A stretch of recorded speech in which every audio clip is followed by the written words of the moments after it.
આની અંદર એક રાજ્ય સરકાર દ્વારા 2 કરોડની આસપાસની ગ્રાન્ટ મારફતે નાગમતી નદી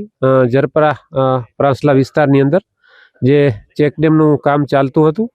એ કામમાં સ્થાનિકોને એવી શંકા હતી કે કામમાં ભ્રષ્ટાચાર થઈ રહ્યો છે, સારું કામ નથી થઈ રહ્યું। એના માટે અહીંયા કને અમને રજૂઆત કરવામાં આવી। ત્યારબાદ અમે જોયું તો સાચે જ કામની અંદર ભ્રષ્ટાચાર ખૂબ થઈ રહ્યો છે અને જે પ્રમાણેની ક્વોલિટી જાળવવી જોઈએ એ ક્વોલિટી જળવાતી નથી। અહીંયા જે સાઇટ વિઝિટ કરનાર અને મોનિટરિંગ કરનાર જે એન્જિનિયરો છે, જુનિયર એન્જિનિયરો 2 તેમજ ડેપ્ટી એન્જિનિયર, એમની ઘોર બેદરકારી છે અને